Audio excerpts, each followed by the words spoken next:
Imagine what a depressing job it must have been. Someone had to drag the bodies out of those tanks.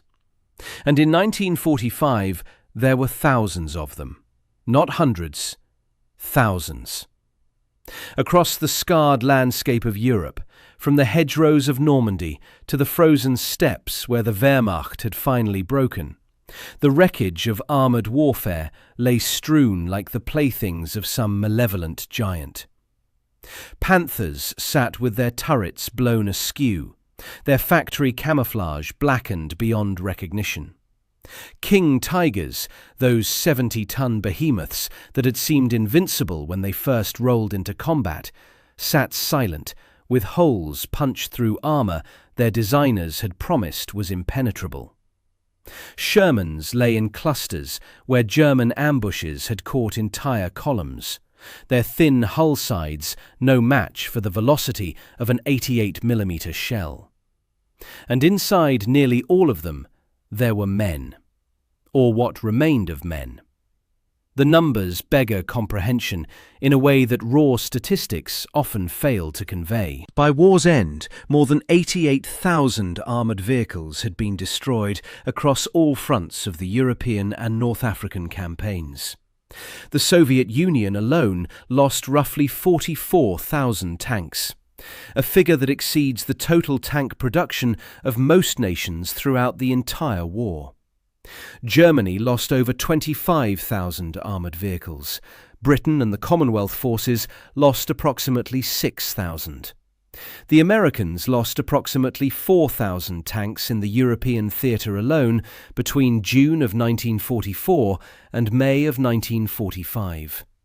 Each of these machines carried 4 or 5 men, depending on its design. Not all of them died when their vehicles were knocked out, but a staggering number did. Conservative estimates suggest the European war produced over 100,000 tank crew fatalities across all combatant nations. The true figure may never be known with certainty. The question history has largely chosen to ignore is brutally simple. Who cleaned this up? Who were the men tasked with approaching these charred monuments, opening hatches that had become coffin lids, and retrieving what fire and explosive violence had left behind? The formal responsibility for recovering the dead in American forces fell to the Graves Registration Service, a branch of the Army Quartermaster Corps that had existed in some form since the American Civil War. In the First World War, GRS units had been modest affairs. 2 officers assisted by approximately 50 enlisted men per unit. Their duties were difficult but manageable: supervising burials, collecting personal effects, maintaining the military cemeteries that would eventually dot the landscape of France and Belgium. When America entered the Second World War, planners assumed similar arrangements would suffice. They were catastrophically wrong. Between March and December of 1943, the Army activated 13 Graves Registration Service companies, later increased to 19. The first formal doctrine governing this work, Standing Operating Procedure No. 26, provided guidance for army burials, graves registration, and the disposition of effects. It was issued with immediate effectiveness in the European theatre of operations. But doctrine is one thing, printed on paper by men in offices far from the sound of artillery. The reality of crawling into a burned-out Sherman to recover what remained of 5 young men whose lives had ended in a flash of superheated metal. That's something else entirely. Standing Operating Procedure No. 26 did not describe the smell. It didn't describe the sounds. It didn't describe the psychological weight that settled onto the shoulders of men whose job required them to face, methodically and repeatedly, the worst that industrial warfare could inflict upon human bodies. During the Normandy invasion of June 1944, GRS personnel faced conditions that tested human endurance from the very first hours. They gathered bodies from the beaches: Omaha, Utah, Gold, Juneau, Sword. Beaches whose names would become synonymous with heroism, but whose sands concealed a harvest of the dead that required weeks to fully clear. Recovery personnel cut corpses from wrecked landing craft partially submerged near the shoreline, working in water that turned pink with blood, extracting bodies trapped underwater for hours or days. Sergeant Elbert E. Legg of the 603rd Quartermaster Corps GRS Company volunteered to land with a glider unit of the 82nd Airborne Division on D-Day itself, June 6, 1944, placing himself among the first Americans to begin this grim work while the outcome remained deeply uncertain. And that's when things got worse.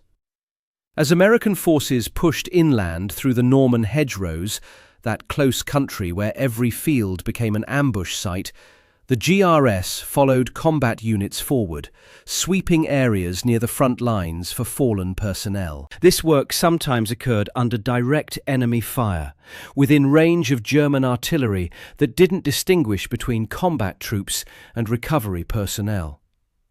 Even more insidiously, GRS soldiers learned that the enemy had deliberately placed booby traps near bodies.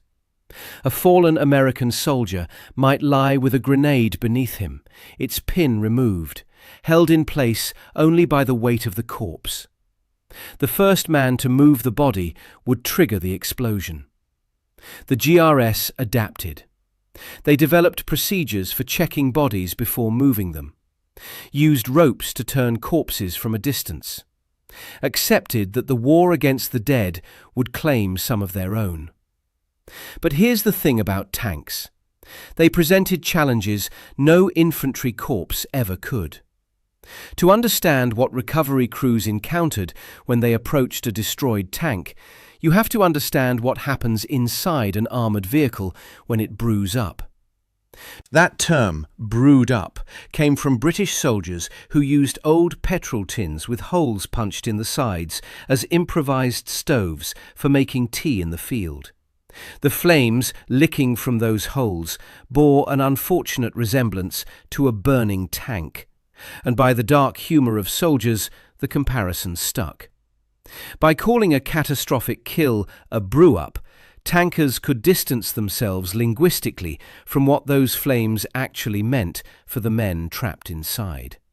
Language became a shield, a way of discussing the unthinkable without fully confronting it. The reality behind that casual slang was nightmare. When a German Panzerfaust struck a Sherman's hull at close range, infantry anti-tank rockets accounted for 13% of American tank losses, but 21% of crew casualties, a disproportion reflecting the particular lethality of shaped charge weapons. The warhead's copper liner liquefied into a superheated jet, travelling at several thousand meters per second.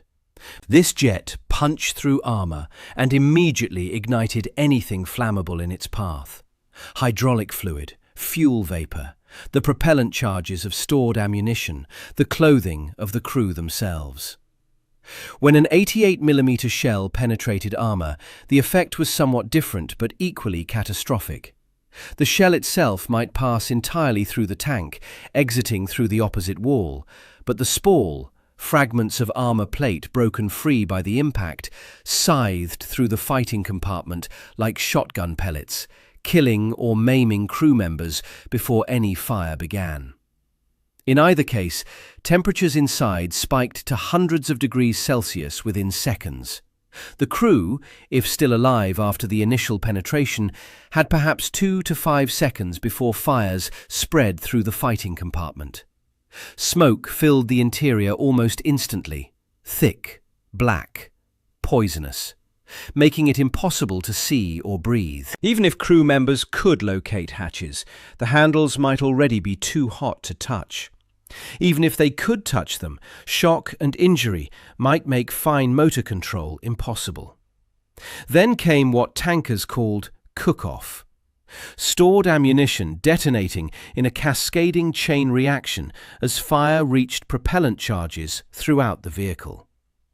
American Shermans stored ammunition in sponson racks along the hull sides, which offered some protection if ammunition was properly stowed with water jackets, wet stowage that became standard on later models. But German designs and earlier Sherman variants stored ammunition without such protection. When cook-off began, the results were catastrophic.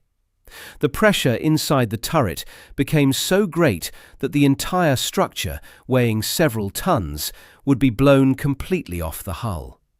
This was the jack-in-the-box effect that became grimly familiar to anyone who surveyed tank battlefields. Recovery crews encountering such tanks found turrets lying meters away from vehicles, sometimes inverted, sometimes having rolled considerable distances. And what remained of the crew distributed across both sections of what had been a single fighting machine. Historian Trevor Dupuy examined US First Army tank losses between June 1944 and May 1945. His sample included 797 medium tanks and 101 light tanks. Only 40% of destroyed tanks actually burned, a figure that might seem surprisingly low until you consider that many tanks were knocked out by track damage, guns destroyed, crews abandoning vehicles hit but not penetrated. But casualties weren't evenly distributed. Tanks that caught fire suffered 1.28 crew casualties on average. Tanks that didn't burn suffered 0.78.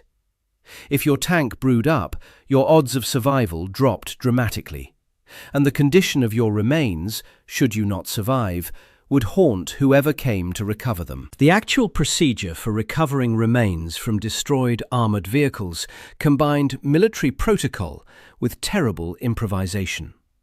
Formal paperwork with instincts born of repeated exposure to horror. Once a battlefield was secured, which might take hours or days depending on the tactical situation, Graves registration personnel approached destroyed vehicles and began their assessment.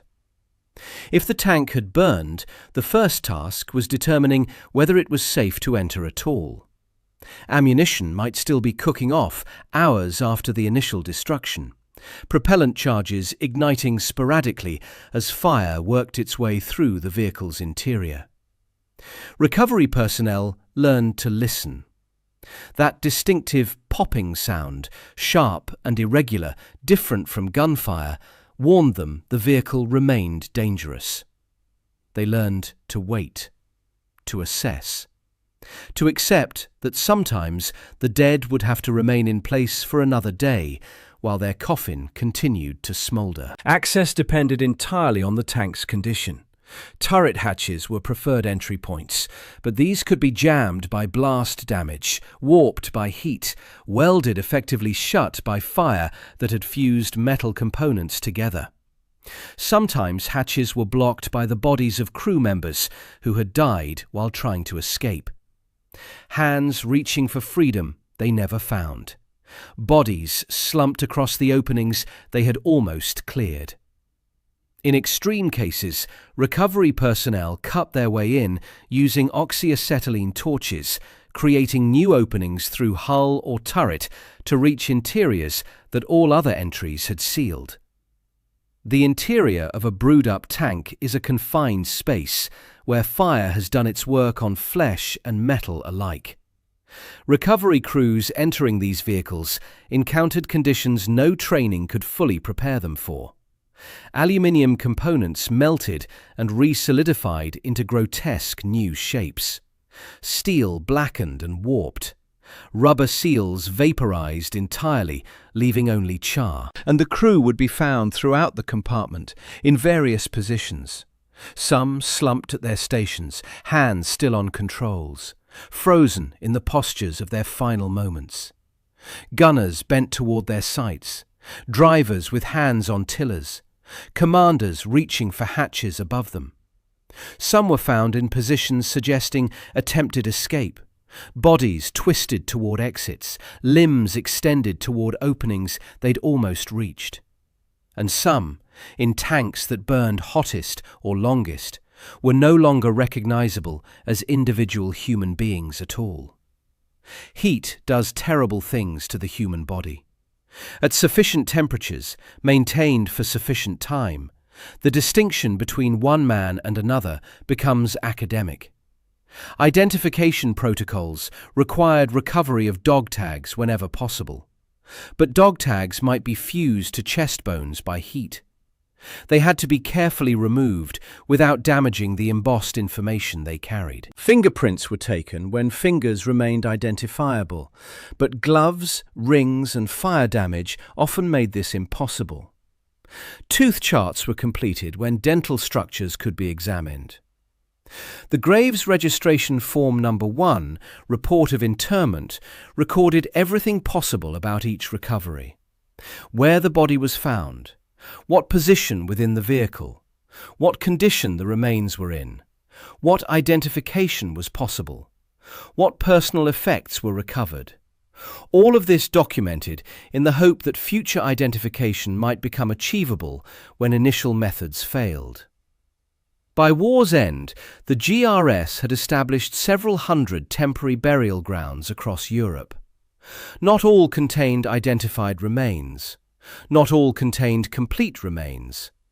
Some contained what could be recovered from tanks where multiple crew members had been killed, and where fire had made individual identification impossible. In such cases, a collective burial might represent what remained of 5 men, commingled by violence and flame into a single interment.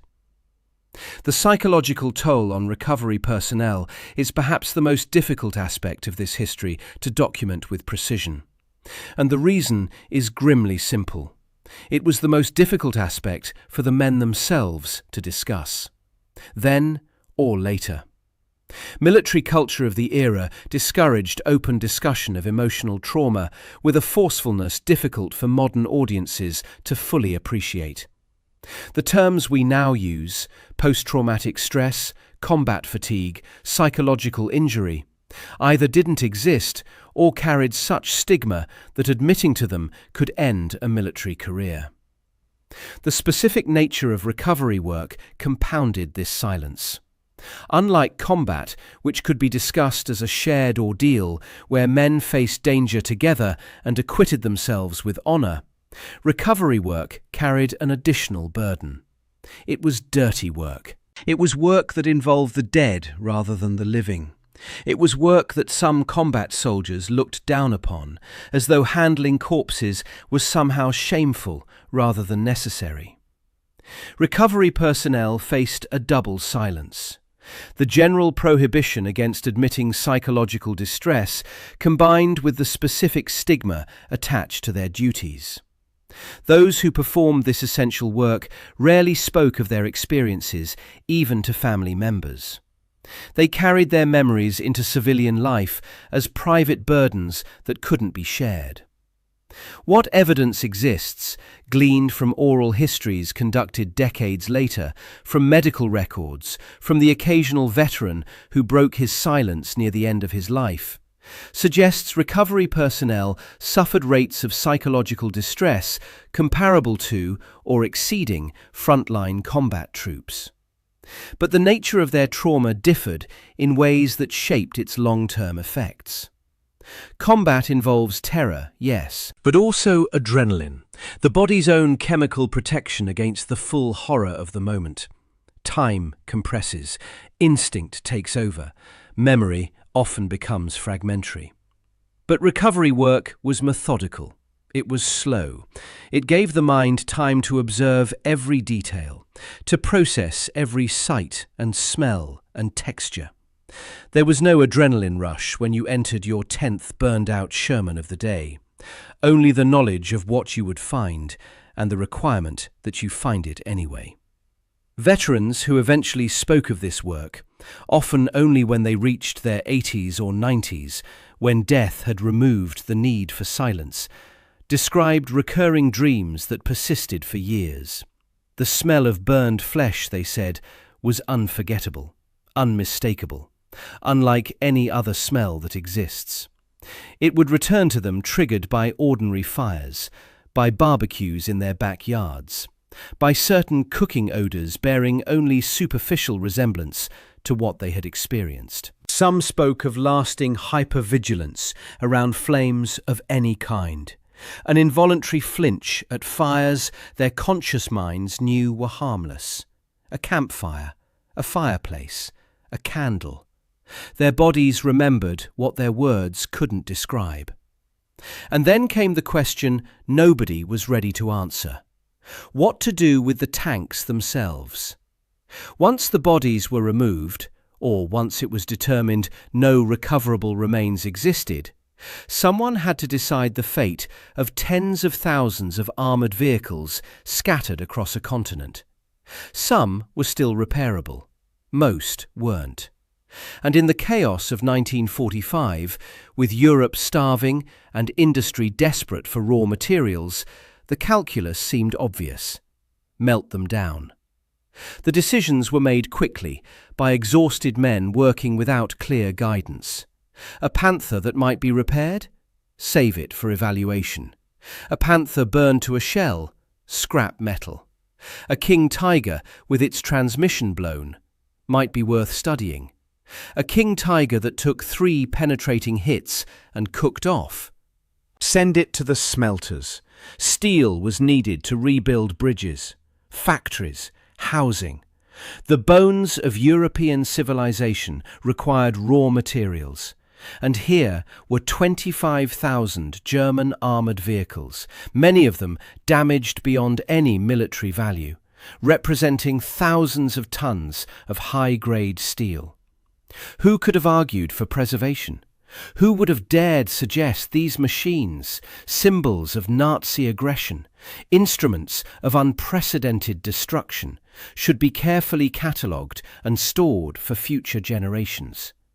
The very idea would have seemed obscene in 1945.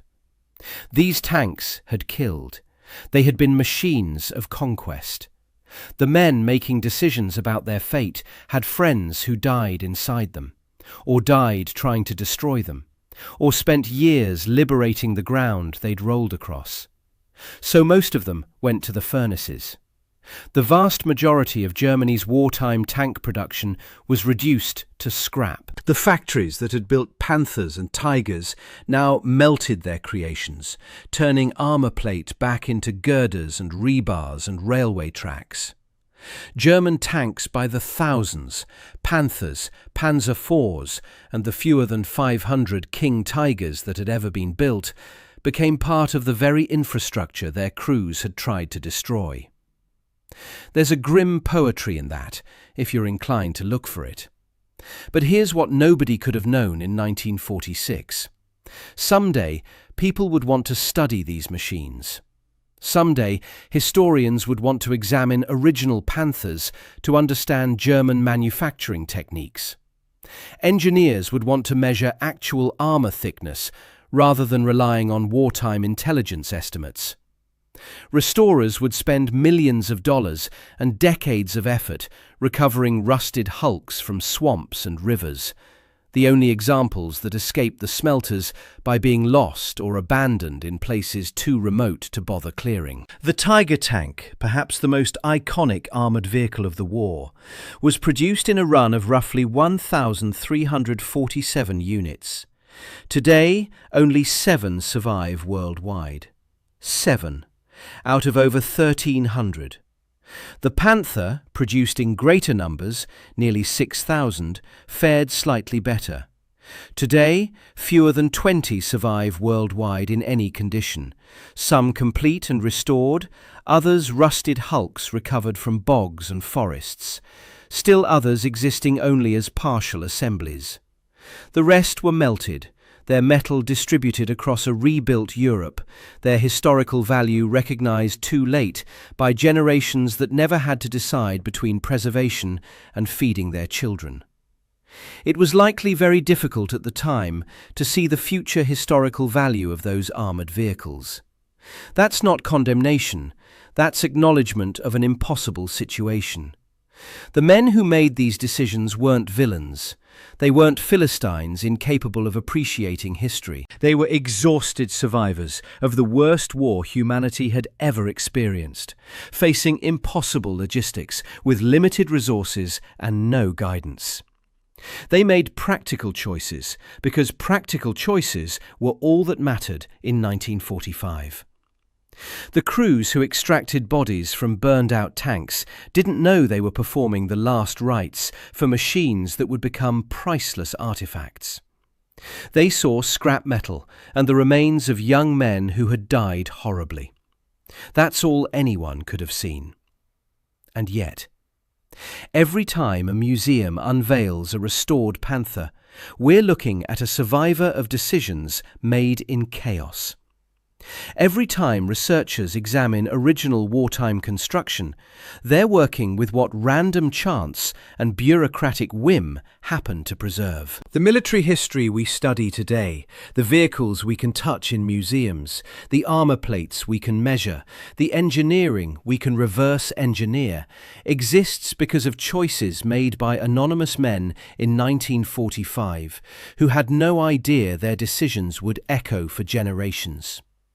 The recovery crews who pulled bodies from those tanks deserved better than history's silence. The decision-makers who sent most of those tanks to the smelters deserve our understanding rather than our judgment. They did impossible jobs in impossible circumstances. The horror of what they witnessed, the pressure of what they decided, the weight of what they carried, both literal and otherwise. We remember the tanks, we remember the battles, we remember the famous commanders and the legendary aces. But we forget the men who cleaned up afterward. That's a depressing job too.